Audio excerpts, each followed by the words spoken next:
के इस टेक्नोलॉजी के युग में मनुष्य शुरू करने से पहले आप सबसे मैं नम्र अनुरोध करना चाहती हूँ, जिन किसी के पास भी मोबाइल फ़ोन है कृपया आप स्विच ऑफ कर दें तो ज़्यादा अच्छा रहेगा। जब आप इस हॉल में बैठते हैं तो एकदम उस दुनिया से डिटैच हो जाए। कोई कॉल रिसीव नहीं करना, किसी से बात नहीं करना, 2 दिन सिर्फ स्वयं के लिए। इतने बिजी शेड्यूल से हम टाइम निकाल करके स्पेशल इतना खर्चा करके 2 दिन यहाँ आए हैं, तो पूरा उस दुनिया से डिटैच होके स्वयं के लिए सिर्फ टाइम निकालें। जो भी मैसेजेस चेक करने हैं आप ब्रेक के टाइम पे, रेस्ट के टाइम पे चेक कर सकते हैं। जब हॉल में बैठते हैं तो मोबाइल से भी डिटैच। तो दुनिया में देखो हर तरह की इंफॉर्मेशन सबके पास है। एक बटन दबाया, जो भी इंफॉर्मेशन चाहिए हम प्राप्त कर सकते हैं। कितना भी हाईली एजुकेटेड व्यक्ति हो, लेकिन फिर भी आप उसको खड़ा करके एक ही सवाल पूछे कि आप कौन हैं, आपका परिचय क्या, तो वो क्या उत्तर देंगे? क्या उत्तर देंगे? अपनी वास्तविक पहचान, अपना परिचय, अपने इंट्रोडक्शन में क्या बताएंगे?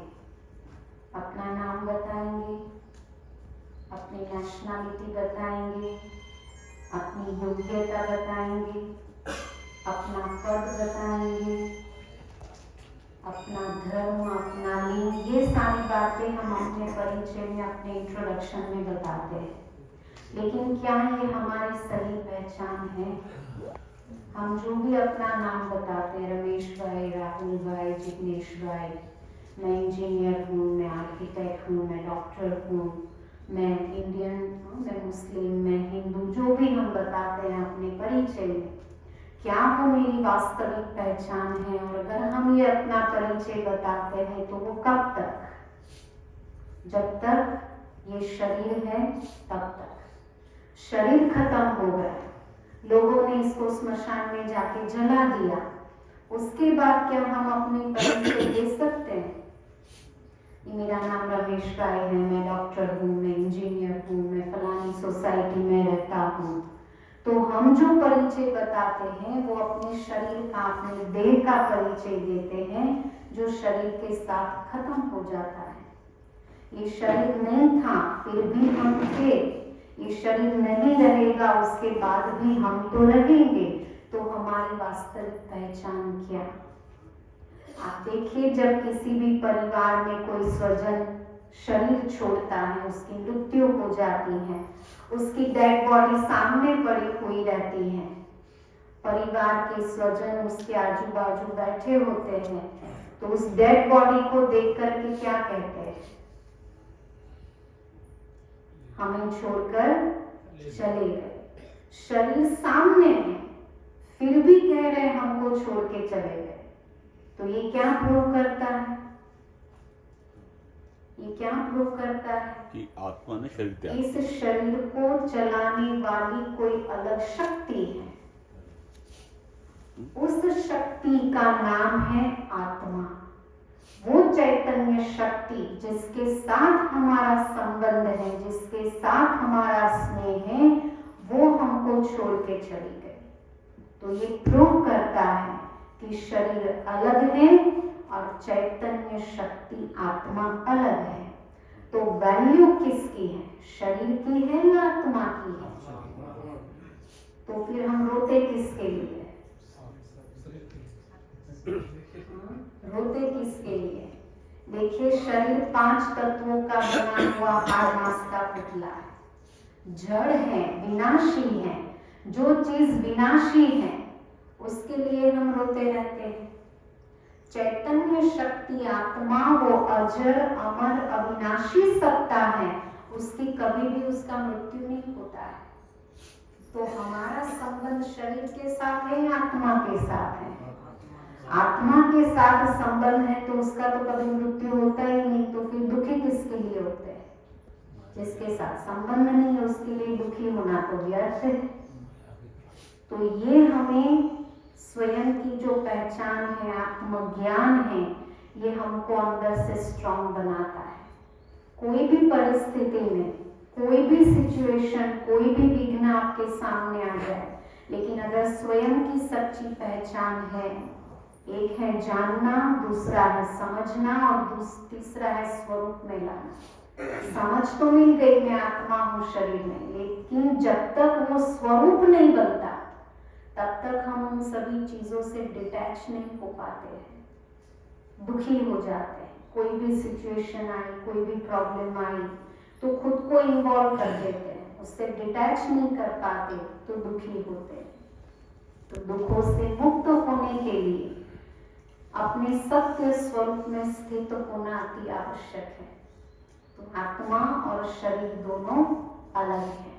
आत्मा का स्वरूप आप देख सकते हैं, अति सूक्ष्म ज्योतिर्बिंदु, पॉइंट ऑफ लाइट।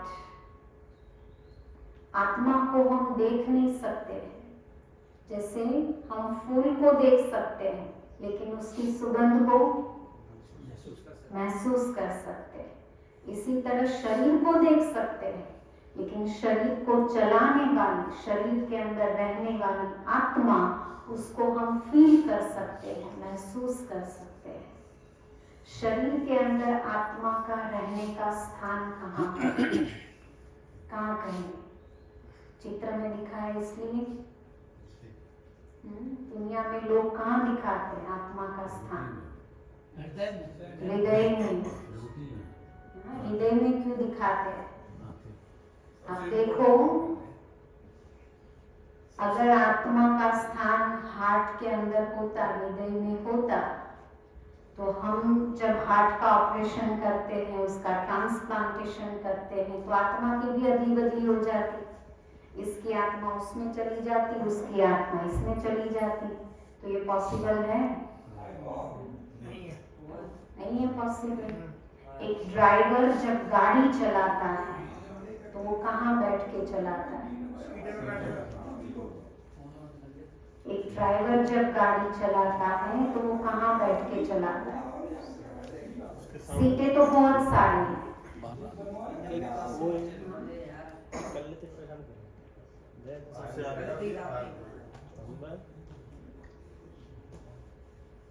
फिर से काटल है, इसीलिए हमने पहले कहा था, योगों पर ऐसा कहते हैं कि मतलब कहाँ भगवान नहीं है या कहाँ परमात्मा नहीं है, ऐसी कोई जगह नहीं, कण कण में व्याप्त है।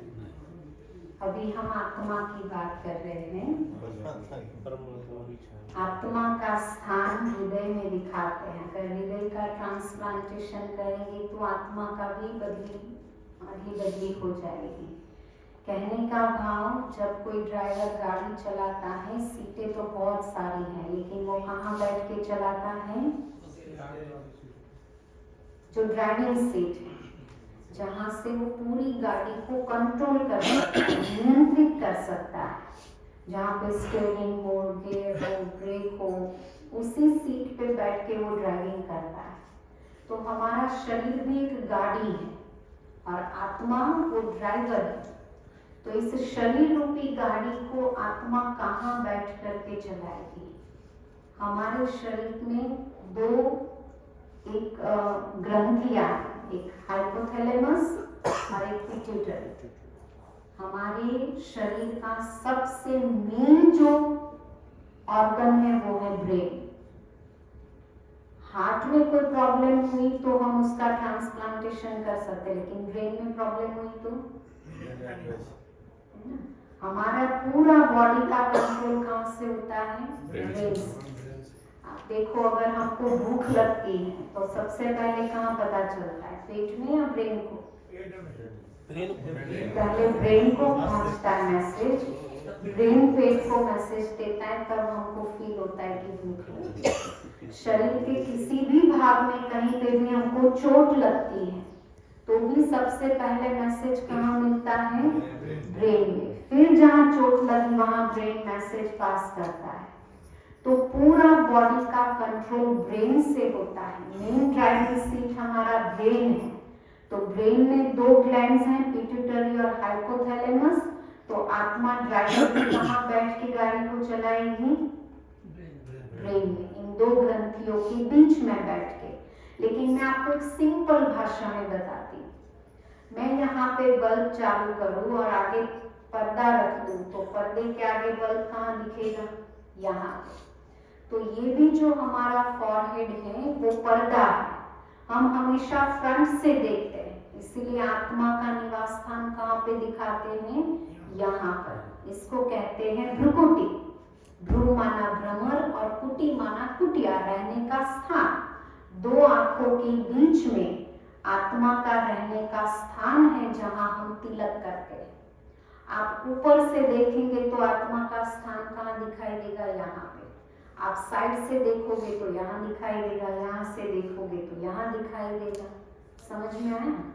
2 हम डोरी ले लें और उसको एक इधर से डालो, एक इधर से सीधा, तो सेंटर पॉइंट परपेंडिकुलरली जहाँ पे वो इकट्ठे होते हैं, वहाँ सेंटर पॉइंट पे आत्मा का रहने का स्थान है।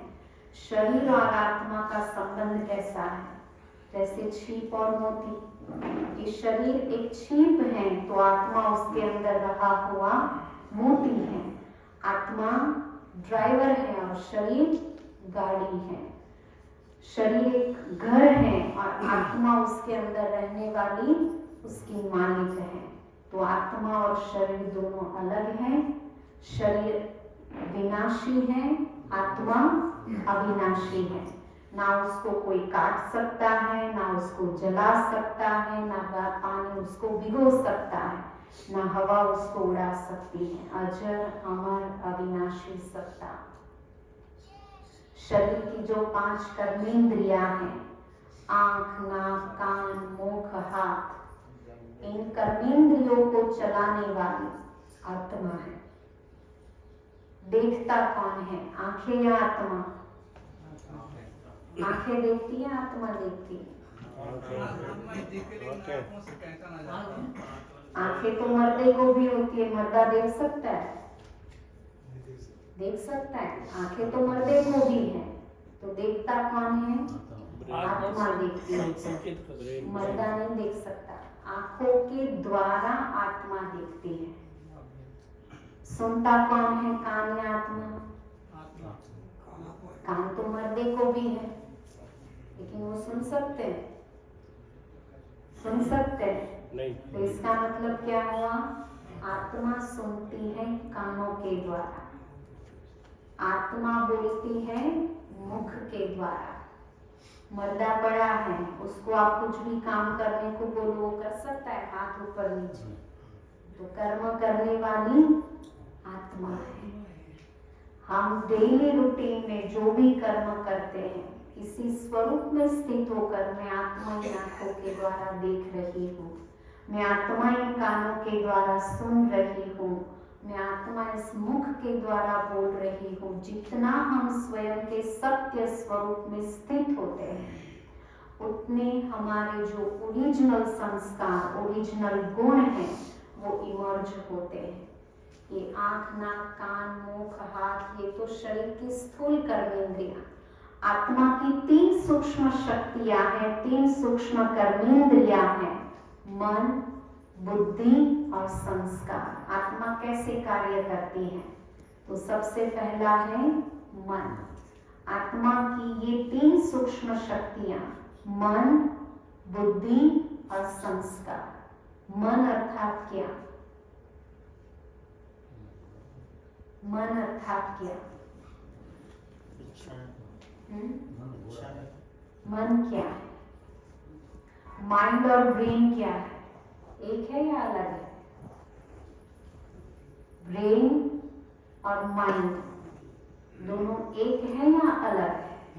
एक है। कितने कहते हैं एक है? हाथ ऊपर कर। और कौन कहते हैं अलग अलग है? हाथ ऊपर कर। कैसे अलग है? इंग्लिश में और हिंदी में वर्ड तो वही सेम है ना। ब्रेन माना नाम तो एक ही है, वो हमारे शरीर फॉर्म का चेंज एक हो गया। ऑर्गन है जिसको हम कहते हैं मगज, ब्रेन, शरीर का पार्ट। माइंड, मन, वो आत्मा की सोचने की शक्ति है। ब्रेन शरीर का एक ऑर्गन है जो शरीर के साथ खत्म हो जाता है। माइंड वो आत्मा की सोचने की शक्ति है, थिंकिंग पावर, उसको कहते हैं मन। मन की तुलना यहाँ पर वेव्स, तरंगों के साथ की जाती है जो उसकी स्पीड दिखाता है। भौतिक जगत में सबसे ज्यादा स्पीड किसकी है? भौतिक जगत में लाइट लाइट की स्पीड सबसे ज्यादा है। आप देखो, सूर्य के किरणों को धरती तक पहुंचने में कितना टाइम लगता है? कई प्रकाश वर्ष लग जाते हैं। 7.5-8 मिनट लगते हैं। लेकिन हमको सूर्य पे पहुंचना हो तो कितना टाइम लगेगा? कितना टाइम लगेगा हमको सूर्य तक पहुंचना हो तो? मन नहीं, स्थूल शरीर, भौतिक जगत। आपको घर से यहाँ तक आने में कितना टाइम लगा? 15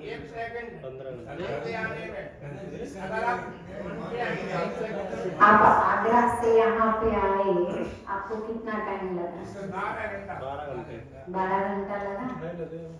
अभी मैं आपको कहूँ कि यहाँ बैठे बैठे आप अपने आगरा वाले घर पे पहुँच जाए, तो कहने का भावार्थ यही है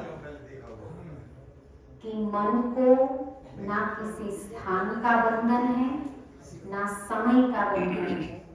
1 सेकंड में हम कहीं पर भी पहुंच सकते हैं।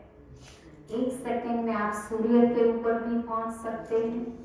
1 सेकंड में हिमालय की चोटी पे भी पहुंच सकते हैं।